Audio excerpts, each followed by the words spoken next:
My dad returned to the Caribbean when I was 8 years old, so single parent. Mum worked really hard.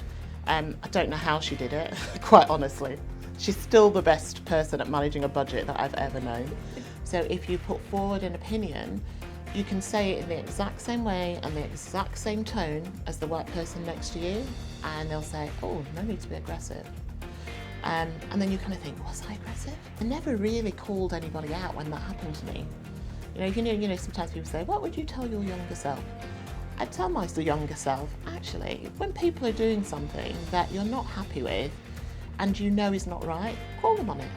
And you don't have to be, you know, nasty about it or anything like that. Surround yourself with people who are different, so you can learn from them and appreciate difference, and then, you know, really work out how you can use that difference to better each other and yourself as well.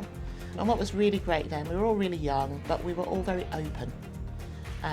And we were all very open and willing to share about ourselves. Hi, I'm Gavita Phull, Associate Partner at Eastern Bridge Partners within the CFO and Finance practice.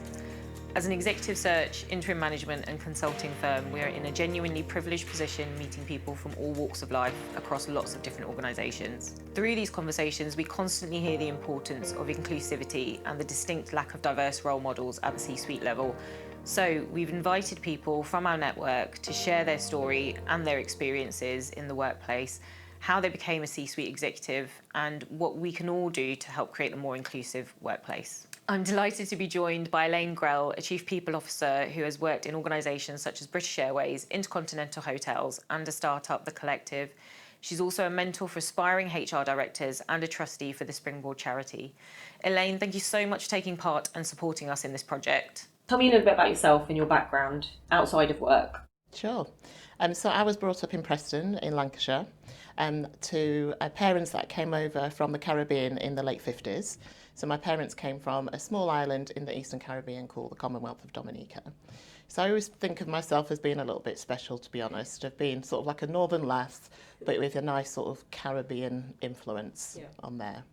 So yes, I was born and raised there, which was really quite formative for me as well, because we were a minority living in the north, but we had a really nice kind of social network for the Caribbean community. So I learned a lot about my sort of culture and heritage through that. But because we were a minority, I often found myself being kind of one black person in a particular group. So for example, at secondary school, there was only 2 black people in my high school year. But it did kind of teach me to, you know, work and live and mix with lots of different cultures. And I moved to London when I was 18 and realised that a lot of my friends, particularly black friends in London, they had a different upbringing because they were just around so many people like them. And I hadn't realised kind of the difference, the impact that can have on you as you're growing up. And what was it like growing up in the north in Lancashire? Because we've spoken to a couple of other people being in London. You know, unfortunately, they suffered some quite open discrimination, racism, some really difficult situations. What was it like culturally up in Lancashire? Yeah, I would probably say it was similar. Okay. I think as kids we would, you know, trade insults with each other, but I don't think we really had that much bad intent behind it. Sometimes there was kind of overt racism, but as kids we kind of just brushed it off and kind of saw it as the other person's problem rather than ours. We were always quite proud of who we were, even though, you know, as I said, we were a minority in that sense. And what was it like at home? Was it brothers, sisters? What's the family setup? Yeah, so I've got 5 siblings, and my mum actually brought us up for most of that time on her own because my dad returned to the Caribbean when I was 8 years old. So single parent, mum worked really hard. I don't know how she did it, quite honestly. She's still the best person at managing a budget that I've ever known. But when I, you know, again, in hindsight, when I think back and think, God, how did she kind of raise 5 of us on minimum wage and does not feel poor or disadvantaged in any way at all? You know, I look back and I feel like I had as rich as a childhood as anyone who came from a much wealthier background. But it did teach me to be very independent from a very young age. So my mum went off to work. She started work at 6 a.m. in the morning. So my sister and I, being the youngest of the five, we'd wake ourselves up, get ourselves ready for school, take ourselves quite a long walk to school, come home, let ourselves in, sort our dinner out. So it did teach us to be a little bit more planned, I guess, and a little bit more independent. Yeah. And how, going from your background, what was your path to becoming a HR director? Because you didn't go to university, did you? No, I didn't. So from school, I just had this passion for travelling. I just wanted to travel. So when it was time to start having conversations about careers, and I just said, I don't know what I want to do, I just want to travel. What I hadn't realised was that actually I was very strong academically. And people might think, how on earth can you not realise that? But I was just around people, the way they sort of separate you at school, they put you with people of similar abilities. So everybody was as strong as me, so I really didn't see any difference. And also in my family, I was the first person really to be that strong academically. Okay. So a lot of my siblings and cousins and friends and so on, the traditional thing was once you leave school, you go to work. And you try and find an employer that's a good employer, one that's going to give you a bit of security and give you a nice path to, bigger jobs throughout that. But I just wanted to travel. So the recommendation there was to join a training scheme, a little bit like the apprenticeship schemes you have today. And I went to join a travel agency.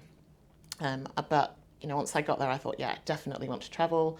After a short time there, I just sent my CV off to British Airways. Instead, have you got any jobs? Which feels quite bizarre now. But they did come back and said they were recruiting for two different roles. So I applied and that's how I ended up joining British Airways.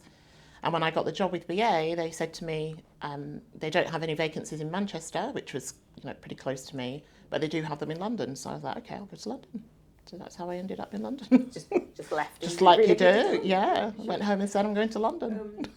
So what was the career path through BA? Because you had lots of different roles at BA. Yeah. So I joined BA when I was 18. And the great thing about working for a large multinational company like that is there are lots of opportunities for you. And I'm a real curious person. I always used to classify myself as nosy, and then somebody said to me one day, yeah, actually you should reframe that. Curious sounds a lot more professional. So naturally very curious. But I joined BA at a time when I joined in the contact centre, and at the time it was the largest it had ever been, and there were 800 people working there, and I sort of landed in this melting pot of different cultures and ethnicities and people from all different walks of life, all different ages. And I think that's really something that has kind of instilled in me just how important it is to surround yourself with people who are different, so you can learn from them and appreciate difference, and then really work out how you can use that difference to better each other and yourself as well. And it also made me quite spoiled because I really enjoyed it. So everything I've done since then, I've always tried to look for that diversity as well. And what was really great then, we were all really young, but we were all very open.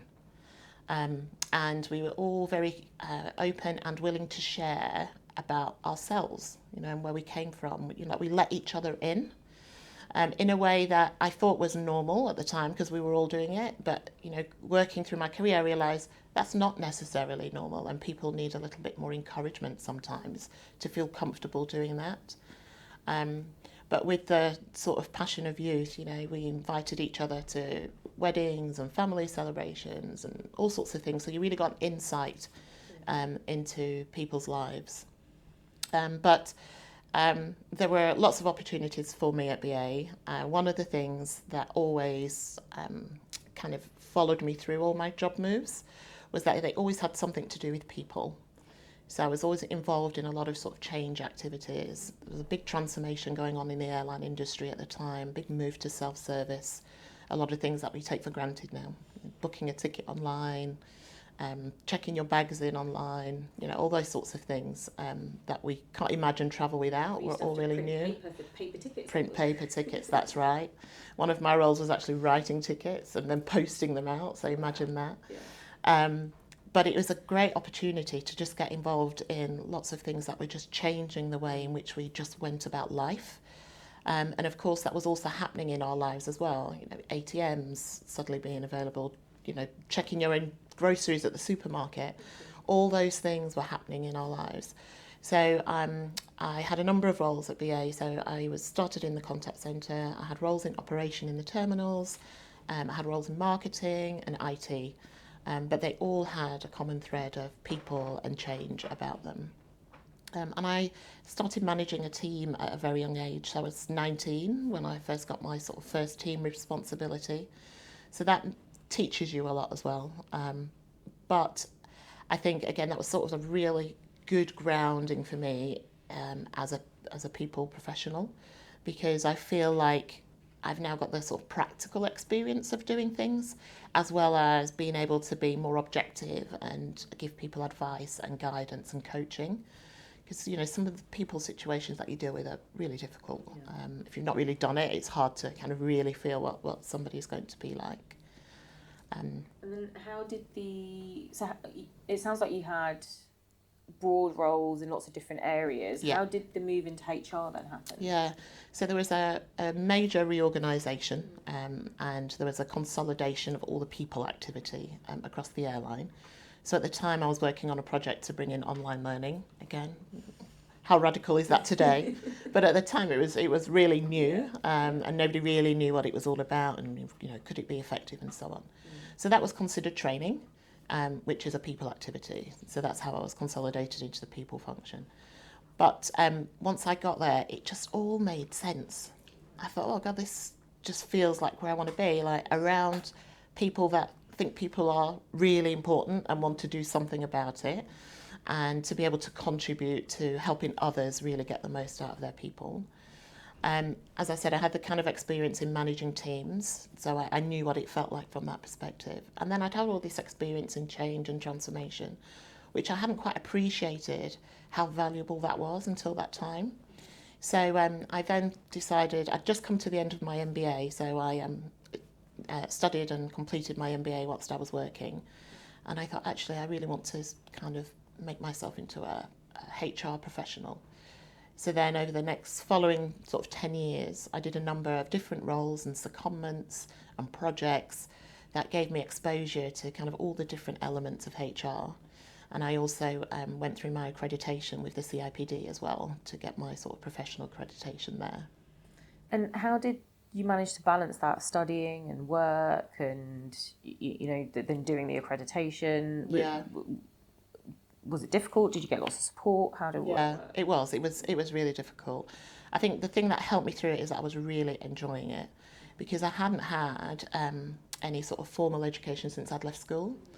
And because of that, I had to do quite a long route to the MBA. So I essentially had to kind of complete a degree and then able to do the MBA.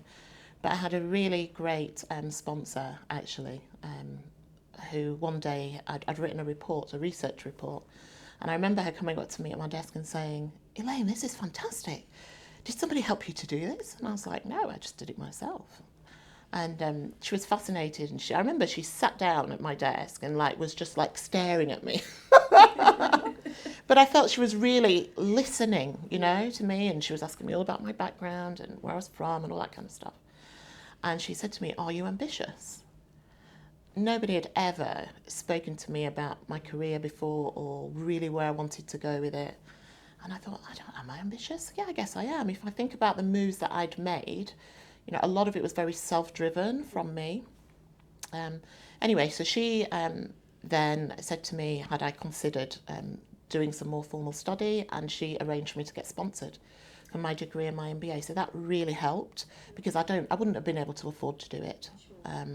And then also giving me the time. So it's through the Open University. So a lot of it was self-study, but then every 6 weeks we had in-person study groups. I needed time off to go to that. And every term we went away for a summer camp or autumn camp, whatever you, where we went away for a week and studied. So again, the fact that she was able not only to sponsor me financially, but give me the time really helped. But I loved it because it was very practical. And a lot of the assignments were really focused on what I was doing at work. So it encouraged you to look in your own organisation. So there were things I could really apply straight away. But yeah, it was tough. I did my very last module I think I sat it at home actually 2 weeks after I'd given birth to my first son. Wow. Yeah, because I had a cesarean, so I couldn't go obviously to the examination centre. So the invigilator came home. Physically came to your house? Came to my house. I sat at the kitchen table and she sat with her knitting watching TV. With the door wide open so she could see I wasn't cheating. That's a very surreal experience. It was very surreal. Very, very surreal. So the really interesting thing in that story is the person who came to sit with you and asked you that question, are you ambitious? Yeah. Where do you think you'd be if that moment hadn't have happened? I don't know. I think I still would have progressed, but I don't think I would ever have thought I'd get into the level of seniority and accountability that I have today. It just instilled, I guess, a sense of belief and confidence in me that I hadn't had. I looked around me. I could see people in different roles. I wasn't quite sure how they got there. And a colleague of mine, he's similar age to me. We were both quite similar. Well, not similar. He's very different. He's white and Irish, but we just went through a lot of life stages together. Okay. And we were always trying to work out. So how can we better ourselves? What can we do? So we were good, I guess, peer support for each other as well, which is something that I've always tried to maintain throughout my career, to find the peer support and also give it where I can. But the notion of a kind of sponsorship and having somebody that, could talk about you on your behalf to others that may not know you, really invaluable. Not only sponsor you to study, but also sponsor you upwards. Yeah, as a person, have you thought about Elaine? Who's Elaine? Oh, you don't know her? That sort of thing. Yeah. And then the other thing that's been really helpful to me is mentors. I've really benefited a lot from having mentors at different stages of my career. And again, I've tried to kind of pay that back. So I do a lot of mentoring now for all different sorts of reasons, whether it's, women trying to work out how to juggle career and family, whether it's people underrepresented groups, whether it's women of colour, whether it's people in HR with a HR career. I've always really tried to give back because I gained so much from that. And then the other thing I think that's really helped me is really strong leaders and line managers. People who believe in me, gave me the space to grow and to try things and just perform, but also be very honest with me when there needed to be more constructive feedback to help you to continue to grow and stretch. So I learned a lot from them.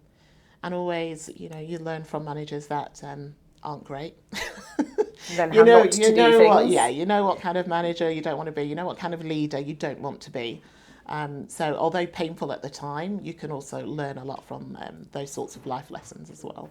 Don't worry, I won't ask you who those were. So you left BA, and it sounds like that was a really amazing experience. It really gave you great grounding in your career, and then you moved to IHG. That's right. What was that like? Great, actually. So I left BA because I finally got to the point after 21 years. As I kind of looked around me and I couldn't see where my next role was going to come from. There was nothing that was sort of really intriguing to me and feeling that it was going to be challenging enough. So that's when I started to look elsewhere. And moving to IHG was a really nice transition because it was still hospitality and leisure, but a very different business model. So at BA, we own all our assets. I'm still saying we. I'm always going to be a BA girl. But, BA owns all its assets. It's very controlled, very compliant. And I'd learned a lot through that period of working through the great times and the more challenging times.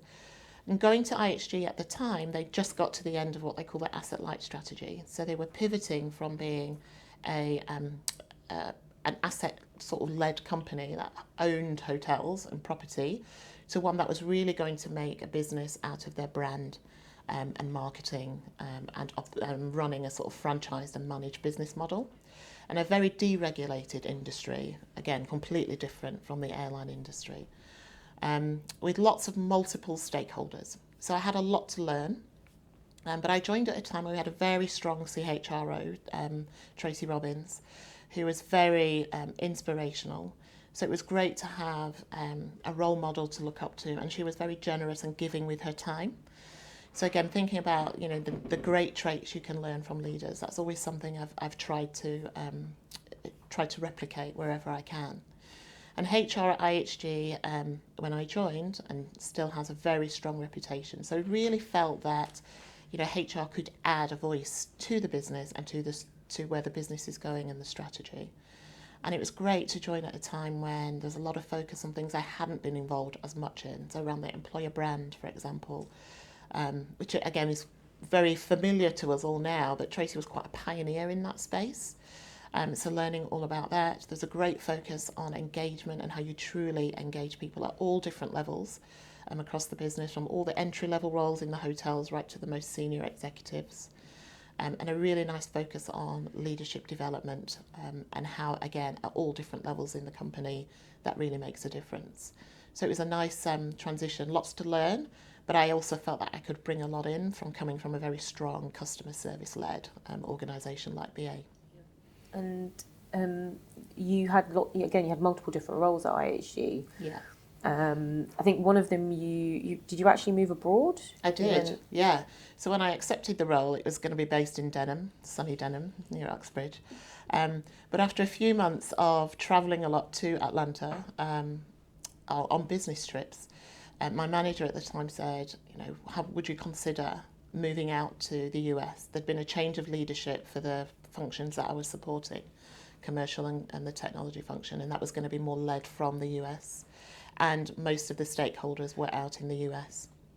But she also said to me as well, if I agree to move out there, she could broaden my portfolio and give me accountability for another function, the technology function, and also learn how it is to kind of work in a regional role as opposed to being at the head office. So I was really quite excited by that, and I was really pleased because I thought she saw something in me, a bit like, my manager years ago at BA.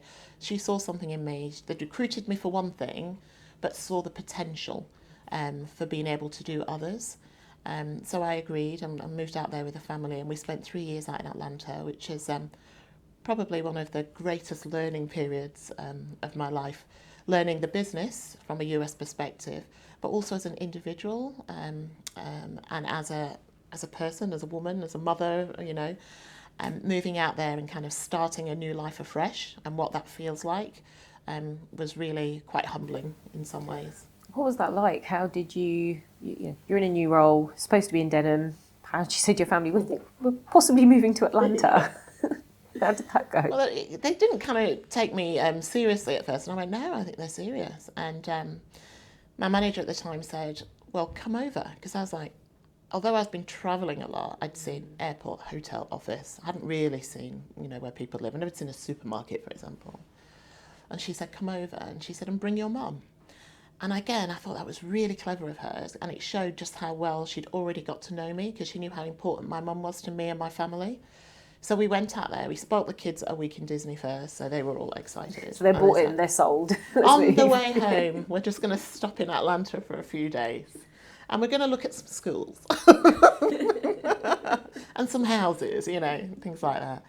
And we went to dinner at my boss's house, and she was again very welcoming and warm, which was a great trait. Quite honestly, at IHG, it was sort of very family feeling, good family networks, not dysfunctional families. But she kind of showed us what it would be like to live there, and that was really, really helpful for me, because I had comfort in, I didn't have any worries about the role.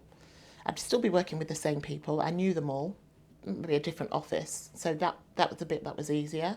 But she really pinpointed on the fact that actually that's only part of the decision, although a big one. The rest of it, which was really important to me, was just as important. So I think it's always really important to know your team. And that's something that I've learned and truly appreciated as I've looked back on my career. It's those moments in time where I've had managers, where I've had peers that have taken time to get to know me, and where, quite honestly, I've let them in. Because there's been times when I'm thinking, not sure here. So I know I've been a bit guarded, and I've seen the impact that has had on how well I've enjoyed the role, as opposed to when I felt comfortable and felt actually, I know what I'm doing here. And even if I don't know exactly what I'm doing here, it's okay. I'm not worried about the mistakes I might make. So that's really interesting, because is that a bit chicken and egg? Did you being open and authentic lead to then having a more open and authentic relationship with your manager, or they make you feel like you could be open and authentic? Which a little bit of all of that, to be honest, because sometimes you can be open and it's not returned. So then I'm very values driven, ridiculously so. So I can sort of get a good sense of whether I'm going to be able to get on with somebody through work, we can work together, or whether I think I'm going to be able to have a much deeper connection with this person. Yeah. We'll still get the work done, but it's going to feel more enjoyable doing it together. So it sounds like the key to you making that decision was that moment where they offered to bring your family over and realise that actually family is really important to you. And that sounds like your managers, obviously knew you really, really well and taking the time to get to know you. So what was living in Atlanta like? It was great. It was really great. People used to say to me all the time, like, what's the biggest difference between living in the US versus the UK? And it's not like kind of one big thing. It's not like we went to China and we suddenly couldn't, speak the language or read the signs. It felt like we were similar, but actually there were lots of small differences, lots and lots of small differences. And that kind of took me aback after a couple of weeks, because I kind of went in there maybe a little bit too confident that I would just, be in London one day and Atlanta the next and everything would be completely the same. Outside of the obvious different words and terminology that we use, a lot of the time it was, how are people actually coming into the conversation? How are they making that decision? What's been the thought process for them to get there? And when you're talking about things and discussing things, like, are you actually talking about the same thing? You can, half an hour later, you're like, oh, hold on a minute. I was talking about this. What are you talking about, So it really taught me to stop and check and reflect. That was something I hadn't done too much of previously, but quite often I would stop and say, okay, so what do you mean by that? Where do you want that to go? I want it to go here. Is that where you're going? And, outside of the obvious just of words. That's really interesting, because there's not a language difference, but clearly there were semantics or cultural differences. That's right. So obviously we're sat here post Black Lives Matter, post everything that happened with George Floyd, and Atlanta's known as a place which it actually has quite a dense black population. Yeah. How was it having a young family out there? Did you feel any of the tensions that were going on in the US at that time? Yeah, so you always feel it. It's not as integrated as, say, London is, for example. And I say London because in the UK, I think in our cities, we have quite a nice cultural mix and pretty good integration, I would say. When you move out of the cities, it is still very white majority. So the US felt like, although there were for example, Atlanta, if I just talk about Atlanta, which was my experience, although there were lots of black people, there wasn't necessarily the same integration on a kind of social level to the same degree as London. So we had a very privileged setup out in Atlanta, quite honestly. We lived in a beautiful suburb, lovely house, nice car, and all of that. And I also had a lot of respect and expectations of me of being a senior role in the US. I had a lot of leadership accountabilities as well, which I enjoyed and really relished. But my kids went to a school where there weren't a lot of black children there, compared to if maybe they'd have gone to one in the city of Atlanta. It would have been far more diverse, perhaps even far more black children than white. So that wasn't too different for them because we came from the suburbs here. But what was quite different was just the history of the US and the history of the South and the impact that had on some of the tone of the lessons that they were having at school. And sometimes the boys would come home and they say they learnt this at class today and this boy made this stupid comment. And my eldest would always say, why did we come to America? We're supposed to be coming here to learn and grow, and I'm teaching them, in his 12-year-old wisdom. And, I had to say to him, well, your learning is coming from helping people to understand who you are. Because one of the things that confused people so much was me being black British and the boys being black British. They could not get their head around it. You're African American. no, actually, no, I'm not. I'm Black British. Oh, you're from the islands, like the Caribbean. My parents are from the islands, but I'm Black British. They just couldn't get their head around it. So I used to make quite a joke of it in the office. You know, it's the kind of thing that they used to sort of like pull my leg and things like that. Then what was really nice was being in the office, working with a lot of black people was really great. I hadn't had that experience before, at all different levels. And that was really nice. And overall, regardless of race, colour, the people that I worked with at IHG in Atlanta were very, very welcoming, and wanted me to have a great experience of Atlanta, of IHG, of the States. So they would very proactively invite me to things because they knew I was willing to go and try things as well, and were very willing to sort of educate me on any differences that we may have had. That's really, again, because you mentioned that's you going back to you being open and authentic and open to new experiences, and then also people open to inviting you in. Yeah, which I think is really interesting. It's a real trust thing, you know, and it's not easy to give that trust, especially if maybe your experiences haven't been positive. I can see why people may be reluctant to do that, but for me personally, I think that's what's been just a really instrumental part of my growth. Were there any bizarre situations or uncomfortable situations whilst you were out in the US or in Atlanta? There's one moment when my son went on a play date, and he went, and the house that he went to, they were very wealthy, and the people that he went to were, they had a housekeeper, a black housekeeper, and when we got to the door, and I rang on the bell, and I said, "Oh, here's Josh, come for his playmate." And she said to the little boy that Josh was going to meet, "Oh, so you've got yourself a little Negro friend." And I had this real moment. I was like, oh my God, do I want to leave him in this house? Anyway, I had no choice because Josh was off. He saw this huge house and off he went running off. And I was like, so I'll be back at like 6. Wow. And for that entire time, I was like, oh my God, what have I put him into? Like, he's not prepared for it. He's only 10, you know?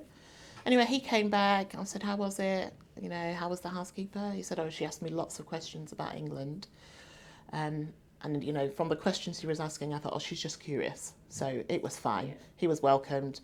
Parents were great. You know, he ended up spending a lot of time with that family and became really good friends. But it was just one of those moments when you think, oh, have I prepared them for that?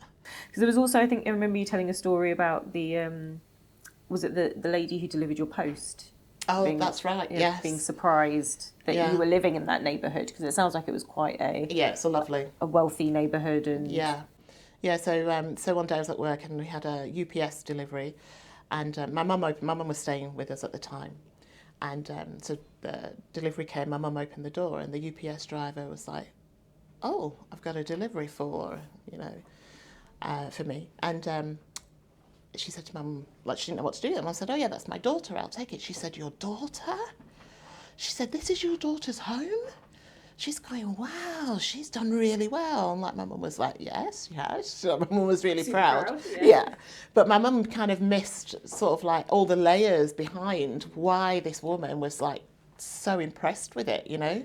Because my mum just took it as, yes, she's done well. She's progressed really well, not necessarily as a black woman actually to come and to be able to deliver something, and this is somebody's home, was a really big deal. And then you left IHG and went to the Collective, which is a really fascinating business, and that's obviously where we met, because I was supporting you with some work there. Talk to me about the Collective. What was that like? Yeah, so I got to a point at IHG, we were going through another big transformation, and I spent some time reflecting and thinking about the past 7 years, and I thought I've really loved it. I loved everything about it. Even the challenging times that really pushed me to really sort of question who I was at times and really where did I want to go. It was all really valuable. But I really enjoyed the move from BA to IHG, and I thought, actually, I'd like to do that again. So I decided to leave as part of the transformation. And wasn't quite sure what I wanted to do when I left, but I just knew I wanted to do something different. I'd had the benefit of working with 2 large global companies, and I thought I'd like to try something smaller, a bit more nimble, a bit more entrepreneurship. And through the networks, I got introduced to the Collective, the exec team at the Collective. So the Collective is a real estate company that provides co-living spaces, but it's a company with a very strong heart and a strong purpose. And it's really about bringing people together and helping people to live as part of a community and helping people to feel less lonely in cities. So you might rent a studio from the Collective, but actually you live in the building. So you've got working spaces, communal kitchens, quiet spaces, library spaces. But the idea is that you've got a sense of community when when you're at home. So it was great for me. It was smaller, and I was able to be really part of that leadership team and work directly with the CEO and founder and the exec team about how we were going to help this company to grow. It's a very different business in that, again, that helped me because, as I said earlier, I'm always looking to grow. So learning real estate was new and good. But also as part of the business, there's a large hospitality element. So again, I was able to bring experience with me. And just working with a very different demographic, much younger workforce, very chilled and laid out, going to work in my jeans and trainers, and being able to do that and be really comfortable about it was just great. It's very, very energising. It's probably the best way to describe it. And I remember when I met you at the Collective, I was amazed at how diverse the leadership team was, right the way from Raza, who is Indian ethnic origin. That's right, yeah. Indian British, yeah. And then all of the leadership team, all of the senior exec, all had different ethnicities. That's right, yeah. Was that something the business set out to do? Was it purposeful or accidental? How did it happen? Yeah, I don't think it was purposeful. So it wasn't purposeful in that saying, okay, I now need to find someone of this background. But I think it was purposeful of Reza in that he was looking for like-minded people. So from a values perspective, from a purpose, what we're trying to achieve, and the exec team were very low on ego, which was quite new for me, quite honestly. So he had quite a talent, I guess, at picking out those types of people, and I think that's what kind of then ended up with the kind of diversity, because he also had diversity in experience, industry, life experiences as well, which was really nice to see that come together, and often led to lots of challenge and debate. So, one of the things that we always said at IHG is that we're really, really nice and we're true hospitality to everybody. Everybody wants to make you feel good, and we used to find it quite hard to have that kind of honest challenge because you didn't ever want anybody to really feel bad. So then working in an environment where you could have that, and it wasn't personal or anything like that, but you could have it, and always know that it was for the good of the organisation, was quite good.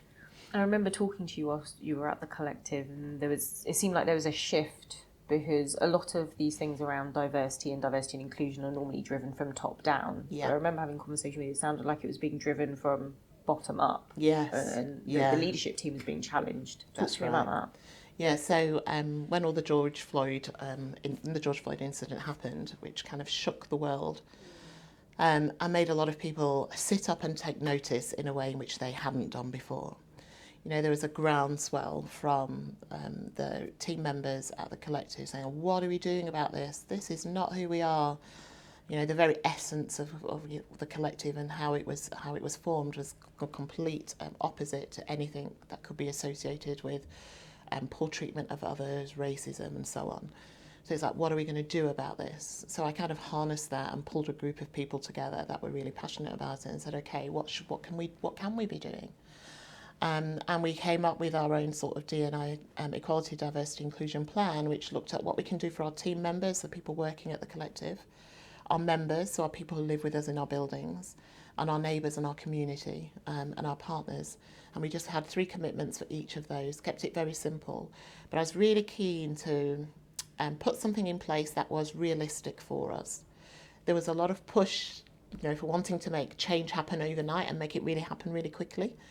So I wanted the plan to have a variety of activities in, because really to really make a shift in this space, it's going to take time. But you need enough things to happen to keep people engaged and to honestly keep the hope and faith that change can happen. And a lot of things that I realised, I guess I had learnt to manage myself through. So lots of microaggressions that maybe I'd experienced in my career. I was finding now that with the younger demographic, they had no patience for that stuff at all. Yeah, they wanted like, well, why would you accept that, you know? But it's just things that we'd sort of learnt to manage as part of, you know, trying to be a black woman progressing her career.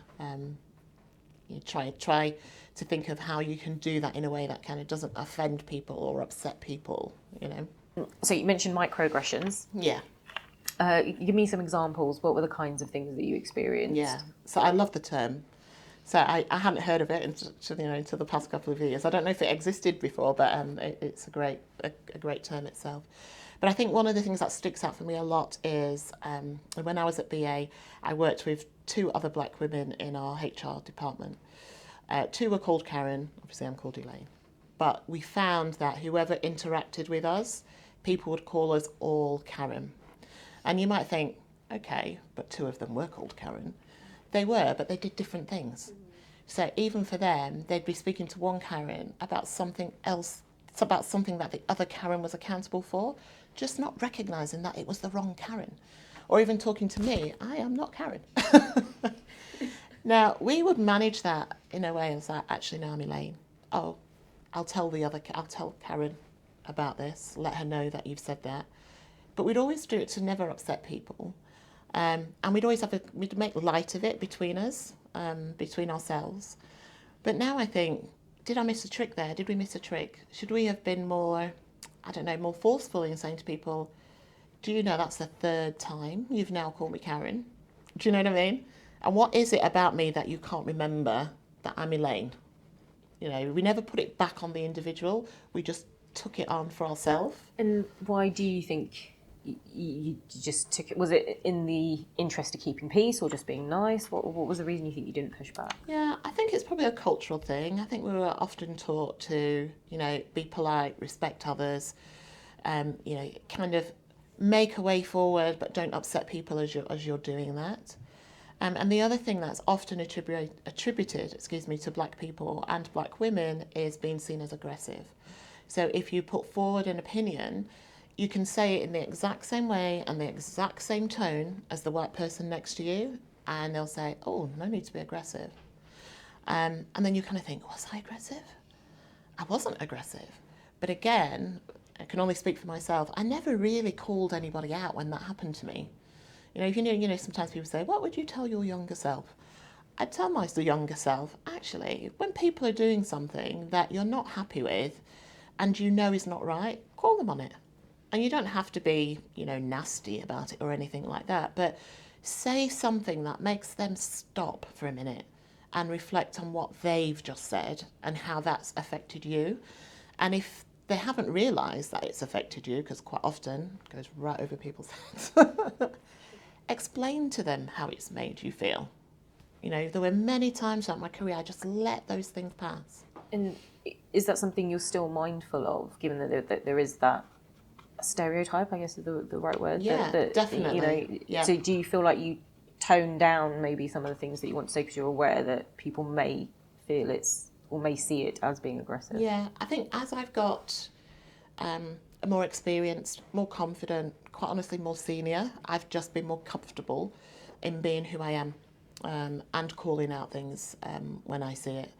I'm not a very sort of loud person anyway. I'm quite calm. So it's not necessarily going to come out for me in that way as a natural thing.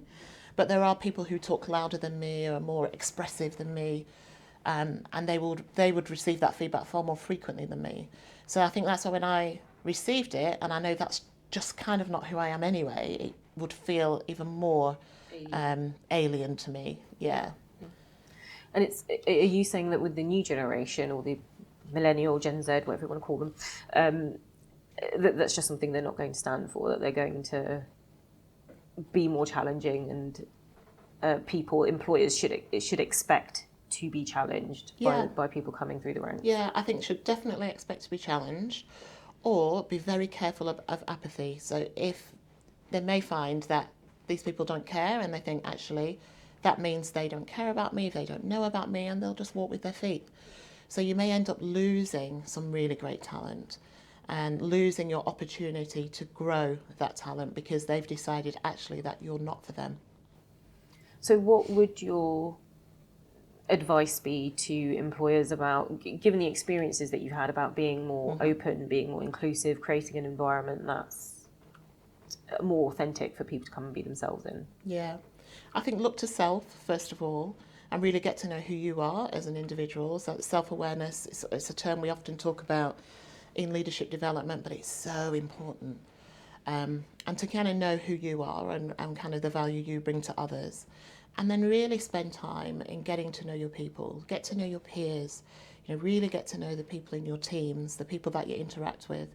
And if you look around and you realise that actually the sorts of people you meet are almost all like you, or they've been the same types of people for the past 5-10 years, and think about how can you broaden that? How can you put yourself in an environment where you can meet different people from different walks of life and get to know more about them and share more about you as well. So help them to understand that there are others out there that they may not have had exposure to. But where have you seen really good D&I talent growth, development strategies? Yeah.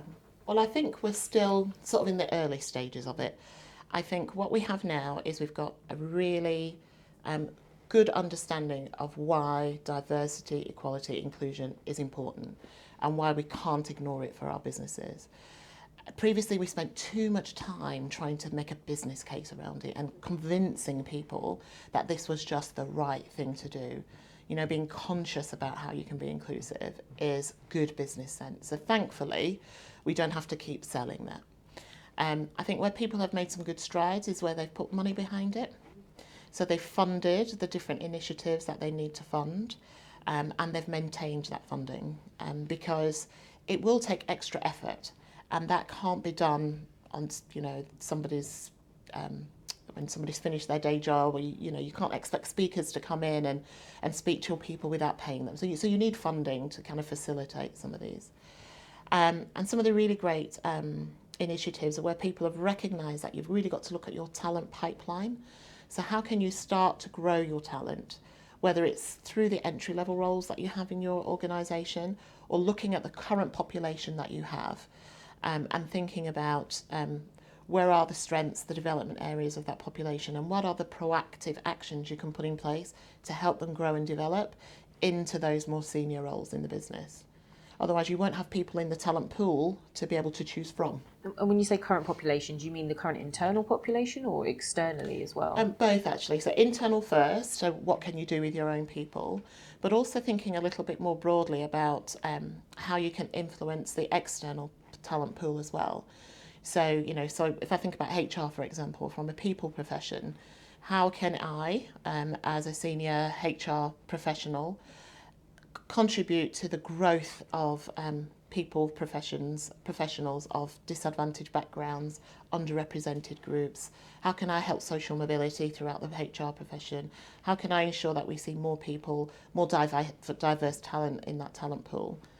So how can I give back in that way as well? And how can organisations work with those types of professional bodies to work together on what are the skill sets that are needed? Can you offer work experiences, internships? How can you give people exposure to the workplace? So it's more of a, like a partnership that you've got. And we've talked, the whole point of this series and what we're doing is to provide people with role models, and you've talked quite a bit about role models in the workplace that were really helpful, and mentoring and coaching as well. Who are your role models, and how has all of that helped you in advancing your career? Yeah, so I've got all sorts of role models. So definitely a lot that I've made, that I've met through the work environment, whether they be really great inspirational managers that I've had or peers that I've worked with, has been great. But I also look externally as well. So I look at family. And my mum is probably my greatest role model and my greatest inspiration. When I think about how she's kind of navigated life and overcome like many challenges, but also been able to kind of raise a family and one that loves and cares for one another, is really inspirational, how she continues to overcome challenges. But also, when I meet other people through my network is really important for me. And it's nice to have what I call kind of lots of support bubbles. So, when I had young children, for example, it was always really helpful for me to be around other parents that had young children, but also to have connection to people who have been there, who could give you advice and guidance on things they did to help them when they were kind of juggling career and kids. And I remember one manager saying to me, when I was just about to get promotion, and she said to me, "Have you thought about what you're going to do with the extra money that you earn?" No. It wasn't a lot of extra money, but she said, this is a more senior position. She said, it's going to take more out of you. She said, think about how you can use the money to help yourself at home. I was like, what do you mean? She said, well, do you have a cleaner? When do you do your cleaning? I was like, at the weekends. She said, well, when do you spend time with your children? I said, well, not enough. She said, well, use the money, get a cleaner. So it's just like, like small things like that. And I think it's really helpful to have different types of support groups for the different types of needs that you have. And is that all self-motivated? Do you actively go and seek that out yourself, or has that been facilitated by the businesses you've worked for? Not been facilitated, actually. Sometimes I've gone out and sought it. See, I need a grammar support group, that's what I need. And other times it's just happened by accident, and I thought, oh God, thank God I landed here, just purely by accident. But if anybody is looking at what they can proactively do, I would say think about yourself and the kind of support areas that you need, and think about where you get that support. And if you don't have it, how can you get it? And what would be your advice to anyone that is looking for that support? Where should they go and find it? Where's a good place to start? Look to your network, look to your peers. Speak to your manager, speak to your family, speak to your friends. You'll be amazed actually that the kind of insight and help you can get from others if you put yourself out there and ask for it. You may find that people say, I don't know. There's always Google. Google can often give you ideas, even though it might not be the exact thing you end up doing, but it can take you into a path of discovery that you weren't open to before. Because you're working with a few bodies at the moment as a mentor and a coach to people from various backgrounds. Yeah. Talk to me about that. Yeah, so I work with the CIPD on the Aspiring HR Directors Mentoring Programme. So that's for people in HR, senior people in HR that aspire to be HR directors. And quite often it's a step, but you're not quite sure what the difference is. So it's quite nice to have some focused mentoring time around that. And of course, due to the mentoring relationship, that's often very different depending on the needs of the individual. But you give them an opportunity to discuss the more strategic elements of that role and often the increased stakeholder management that you have as part of that role. And then I'm also a mentor for the Women in Hospitality, Travel and Leisure Network, which is an organisation that's been founded to really improve diversity, equality, inclusion in the hospitality, travel, leisure industry. And some really great work and initiatives and programmes going on there. So I'm a mentor for them, and also they will contact me or I will contact them if there's any particular programmes that they're running. So I recently took part in some research with them. They have somebody doing some research into the careers of minority groups in the hospitality industry. So it's just nice ways, I think, that enable me to feel like I'm giving back and contributing and kind of helping to make a difference moving forward. Thank you so much, Elaine. It's been an amazing conversation. Thank you so much for being so open and sharing so much about your personal life and your experiences. As I said at the beginning, this is all about providing role models for people, and I think your experience has been brilliant for people to hear, and hopefully people find it useful. So thank you. Thank you. Thank you for listening. To hear more of our interviews with senior leaders, you can subscribe to the Eton Bridge podcast on Apple Podcasts, Spotify, or watch the full interview on YouTube. Keep in touch with us via our LinkedIn page to hear about regular news and insights.